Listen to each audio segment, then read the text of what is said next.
Hi guys, welcome to our fourth video on the Rive Dive channel. Today we are actually going to be breaking down the Rive homepage. Now, why is this very important? If you can recall from our last video, we looked at how to make any interactive animation in Rive. Since we have done this, it's very important for us to delve into Rive to ensure that we understand every single part of the interface from the home page to the render. Every single part of the feature that Rive has is very important for us to be able to make the interactive animation we want to make. Now, if we have already figured out the logic, the next thing you want to do is how to implement that logic. And Rive is the tool we are going to use. The goal of this other part of the series is actually for you to be very comfortable with Rive such that it feels more like your room. It should feel more like a rock to you that you can actually carve anything out of. That said, let's get to the video. Alright guys, so let's just get started. So in order for you to access the Rive app interface, all you just need to do is press Rive.app on your keyboard and press enter, and then once you get there, all you just need to do is come to get started. Of course, you know that you can actually download the desktop version for Rive, but I'm actually more comfortable using the web version every time. Honestly, I don't know why as well, but that sort of worked for me so far. Let's go ahead to it's pretty much loaded up. Let's explore everything that we have here. On the right, you actually have your account, and there you can click on manage account, or you can actually sign out. Directly beside it is this notification bell that actually shows you all the different notifications that you have.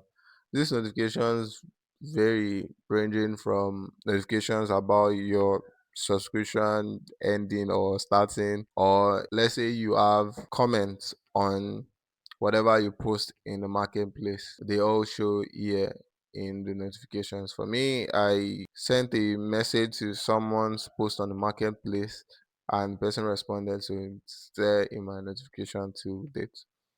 All right, so directly beside it is this back arrow and forward arrow, and what it does is just the same as what you have on your browser here. Let's say, for instance, you go to shared with me. Notice that automatically the back arrow becomes active, and when I press back, it takes me back to the home page. When I go forward, it actually takes me to the share with me. So it works basically like a normal back and forward arrow in your normal browser. So directly beside this is this zoom. You can actually directly use it to zoom your interface to see a lot of things at once. Notice that I can definitely see a lot more now at once because I zoomed out. On the far right, you have this option to create a new file, and then on top of it, you actually have the version of Rive that you are actually currently using. Now, we are currently on the home page, and you can see it's divided into three parts. We have the recent tab, for lack of a better word, and then the Learn Rive, which actually contains like short tutorials. The recent contains different works you have been working on in Rive. So it doesn't contain all your work, it contains the recent work that you have actually been doing. If you want, you can actually come to click on view all, and it's going to show you the recent different Rive projects that you've been working, and then you can change the view. Let's go back to where we're at. So of course the Learn Rive is just tutorial, so you can click on it to take you to actually takes you to YouTube. So from there we actually have what we call the marketplace. So the marketplace is a place where anybody can actually post their work. If you have Rive Pro, whether it's the Cadet or the Voyager or the Enterprise, you can post your work on the marketplace, and Rive occasionally checks all these works, and if they find your work interesting, they simply pin it to be a good example so more people can also find your work as well. Moving on, let's explore the different things that you actually have on your right. If you want to see more tutorials that are actually made by Rive, obviously all you need to do is click on view. And next option you have is ability to search. You can actually search your files, so instead of having to go through different things, and that's this is one reason why it's very good to actually name your files. For me, obviously I have a trouble with that. See, all sort of things and all sort of names. So if you have your files properly named, you can actually easily search for them. Internet. Sure. All right, so you're showing me all the files, all the different files that I have that are named love and etc. etc. You can choose to open in browser. So opening in browser, we're going to get to that. Is going to show you where it actually is in your personal files, but we get to that in a bit.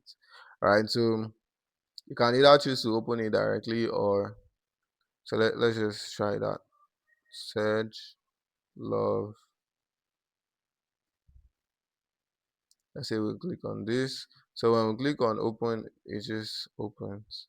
I'm not sure I clicked on open there. All right, so good. So that's what the home page is. So definitely you update. So whatever recent file you actually have open is going to have it there. And quickly we'll know what search is. So the recent is just going to, it's the same thing as the recent is the same thing as coming to this home and clicking on view. Notice that automatically your tab changes to recent. All right. So shared with me is just where your files that are shared with you actually are. So just like Drive, you can share Rive files with people. Of course, the marketplace, let me quickly show you, is actually a place where people post different works that they've done. All right. So we see that and on and on and on and on and on and on and on and on and on. All right. So of course, you can check for latest and you can look for people that are actually available for hire. Let's say, for instance, you want to hire Rive animators. So we're going back to the Rive editor, and then we've seen the marketplace. Also, you can check out the Rive community, which is actually a place where you can post your whatever it is that you've learned or whatever it is that you want people to talk about. So let's say you're actually experiencing a problem, you can start a post. You can, there are lots of things, right, that are available on the Rive community. So suggest that you actually check it out, be a part of the Rive community globally, aside from the community you're currently present in. The Rive community has access to a lot of people, and you see there's so many people that you can just quickly reach out to. Fully they respond if you want to actually talk to them. All right, so let's go back. So we've seen that now below that is actually what we call like the workspace. So this workspace is basically just like, let's say for instance you're working on a new project, and the project is going to maybe take a while, or let's say you started working for a company. You can create a new workspace to just distinguish it from your normal workspace. So let's say I want to create a workspace for games. Everything I will just be there will be my game files. All I just need to do is click on create. I'm not inviting anybody because I don't have anybody to invite. So you have the games, and whatever files you actually create will be, yeah. So I can come here to come and create a new file, and it will be under games. All right, good.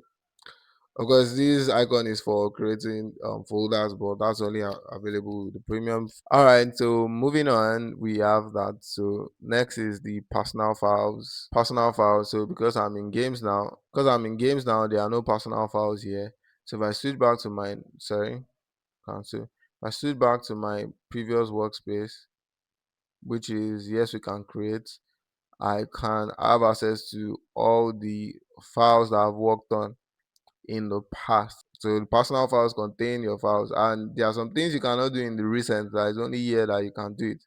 For instance, it's easier for you to duplicate a file here and to just do some certain things. Okay, so I don't have a so yeah, this personal files is useful for a lot of things. For instance, when you let's say you are working on a file and you have the backup .rev file, you can actually upload the .rev file here, and you're going to be able to access it within Rive. So very important thing to note.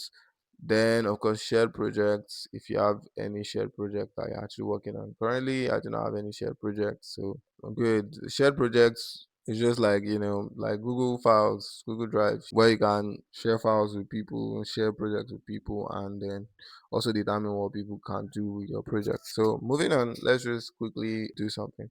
So, you notice that I actually have this Rive file actually open, but I can quickly switch back to the home page by just what pressing this. So, and of course, if I want to create a new file or open another file, I just open it, and it just works like another browser.